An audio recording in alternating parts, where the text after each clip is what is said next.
अच्छा जी, ये हमारे पास एक लैंडस्केप में है इन्फोग्राफिक्स। पोर्ट्रेट में भी हो सकते हैं, मोस्टली जो 70 to 80% हम पोर्ट्रेट फॉर्म में यूज़ करते हैं। ठीक है, 20% इस फॉर्म में यूज़ करते हैं जो आपके सामने है डिज़ाइन। आप में से मे भी किसी ने एक्सपेरिमेंट किया हो, जो हमारे पास बैलून होता है उसमें हम एयर फिल करें, एयर फिल करने के बाद कुछ टाइम के लिए उसे रख दें। तो अगर किसी भी कपड़े के साथ या इस तरह की चीज़ों के साथ हम अटैच करें तो हमारे पास एक स्टैटिक जो चार्ज प्रोड्यूस हो जाता है। उस चीज़ का कंसेप्ट इस इन्फोग्राफिक्स में दिया हुआ है। ठीक है, एक balloon balloon full of air, उसके बाद वूली स्वेटर। हाँ, ये चीज़ मेरे माइंड में नहीं आ रही थी, मैंने क्लॉथ बोला है। जो वूल के स्वेटर वगैरह बने होते हैं ना, या दीवार के साथ आप अक्सर आपने में से देखा भी होगा, अगर रेस्टोरेंट्स में बैलून्स लगे हुए हैं, कोई जो है धागे से हटता भी है बैलून, तो उसमें क्या होता है कि वो दीवार के साथ अटैच हो जाता है। ठीक है, नेक्स्ट इसमें यही चीज़, यही कंसेप्ट है। देख लूँ, किसी का मैसेज आई थिंक आया हुआ है। चलें, कॉल जो है वो 15 मिनट तक जो है ना ड्रॉप हो जाएगी। तो अगर लेक्चर बच गया तो मैं दोबारा आप लोगों को सेंड कर दूंगा लिंक।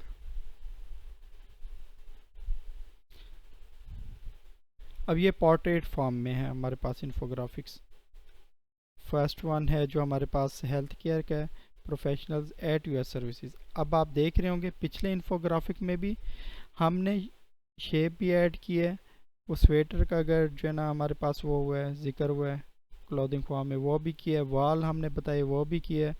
और यहाँ पे स्टैटिक चार्ज जो होता है जिसकी वजह से वो चिपक जाते, तो वो भी यहाँ पे कंसेप्ट दे रहा है। इसमें भी वही चीज़ आ जाती है। यहाँ पे जो भी हमारे पास हेल्थ केयर की सर्विसेज हैं, हम ब्लॉक्स की फॉर्म में या शेप्स की फॉर्म में वो भी ऐड कर सकते हैं, साथ ग्राफिक्स भी यूज़ कर सकते हैं। ठीक है, आई थिंक इस चीज़ का आपको आइडिया हो गया होगा। अगर कोई चीज़ पूछनी हो तो आप लेक्चर के बाद पूछ सकते हैं। नेक्स्ट स्लाइड की तरफ हम चलते हैं। Benefits for students. स्टूडेंट्स के लिए इसके क्या फ़ायदे हैं? मेक स्टडी मटेरियल मूव वियर्स एंड इजी टू रिमेंबर। याद करने के लिए जो है ना कंसेप्ट क्लियर, अक्सर कहा भी जाता था कि कंसेप्ट के साथ रीड करें। उसमें क्या होता था, जो भी टॉपिक हो अगर वो डायग्राम के साथ है तो उसका एक कंसेप्ट जहन में बैठ जाता था, बजाय इसके कि बंदा थ्योरेटिकल चीज़ों, या अक्सर आपने देखा होगा जब भी हम नोट्स बनाते तो एरोज़ की फॉर्म में या शेप्स की फॉर्म में उन्हें मेमोराइज किया करते थे। तो ये चीज़ें स्टूडेंट्स के लिए इन्फोग्राफिक्स की फॉर्म में काफ़ी हेल्पफुल हैं। Help in projects, assignments and presentations. ठीक है, प्रेजेंटेशन में भी मुफीद है, असाइनमेंट्स आप करें या प्रोजेक्ट्स करें उसमें ये फ़ायदेमंद है। इनक्रेज क्रिएटिविटी एंड डिजिटल स्किल्स। ठीक है, उसके बाद है add values in CVs and professional portfolios. Portfolio तो आप लोग इंशाल्लाह बनाएंगे अपवर्क पे, या ऑफ कोर्स गिग्स क्रिएट करेंगे फाइवर पे। तो वहाँ पे जो है ना हम प्रोफेशनल इन्फोग्राफिक्स का यूज़ करते हैं।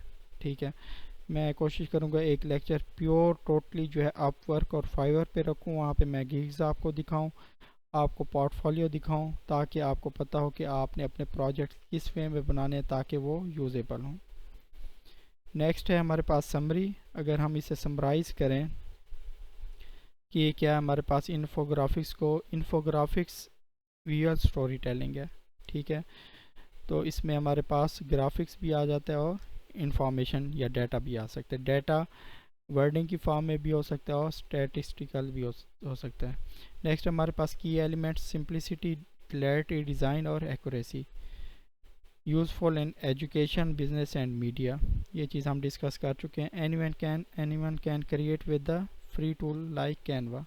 यहाँ पे डिज़ाइंस, वैसे जो प्रो वर्जन है वो भी आई थिंक फ्री है, 150-200 में जो है ना मिल जाता है। तो वो भी आप इस पर फ्री इन्फोग्राफिक्स वो कर सकते हैं। बाकी जो सॉफ्टवेयर्स हमने इसमें स्टडी किए हैं, अभी देखे थे, वो पेड हैं। ठीक है ना, और उनकी जो है मेंबरशिप वो काफ़ी हाई है। ये था आज का इन्फोग्राफिक्स पे लेक्चर। तो यहाँ तक हम क्लोज़ करते हैं, उसके बाद मैं आप लोगों को इन्फोग्राफिक्स दिखाता हूँ।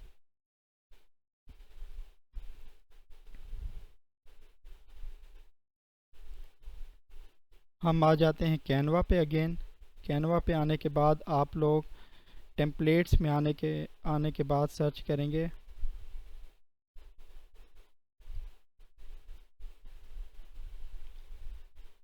इन्फोग्राफिक्स। ये अब आप लोगों के सामने है इन्फोग्राफिक्स। जो भी हमारे पास इन्फोग्राफिक्स आएगा वो डिटेल्ड फॉर्म में आएगा, ठीक है। उस पर शेप्स भी होंगी और डाटा भी होगा। फॉर एग्ज़ाम्पल हम किसी भी इन्फोग्राफिक्स को ओपन कर लेते हैं। ये है फॉर एग्ज़ाम्पल सब्सटेंस अब्यूज़। अब इसमें ये देखें,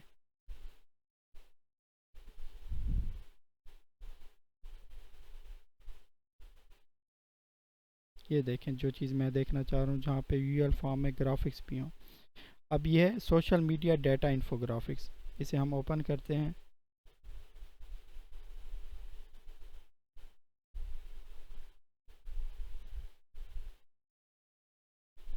साइज़ थोड़ा सा बड़ा करते हैं ताकि आप लोगों को क्लियरली नज़र आ जाए। अब देखें यहाँ पे ये तो टेम्पलेट से हमने लिए ना, तो आप लोगों ने इसी तरह जो है ना शेप्स का यूज़ करना है। उसमें अगर डाटा लिखना है शेप्स में भी आप यूज़ कर सकते हैं, ठीक है। ग्राफिक्स का यूज़ करना है एलिमेंट्स के थ्रू, और जो है ना चार्ट्स वगैरह का यूज़ करना है, ठीक है। और स्टैटिस्टिकल डाटा का आपने यूज़ करना है। फिर आपका जो है ना इन्फोग्राफिक कंप्लीट हो जाएगा। एक दो मैं और भी डिज़ाइंस आप लोगों के सामने लेकर आता हूँ ताकि क्लियर हो जाए।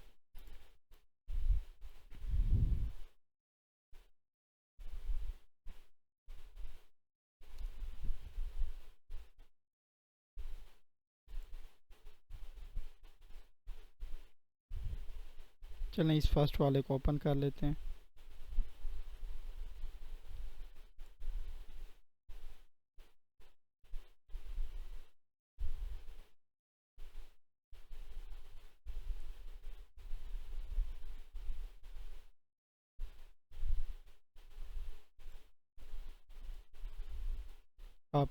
आप देख सकते हैं यहाँ पे एलिमेंट्स का यूज़ किया हुआ, उसमें शेप्स का और चार्ट्स वगैरह का और डाटा वगैरह, ठीक है। तो मतलब कि आपने इन्फोग्राफिक्स में ग्राफिक्स का भी यूज़ करना है और टेक्स्ट का भी यूज़ करना है, डाटा का भी यूज़ करना है।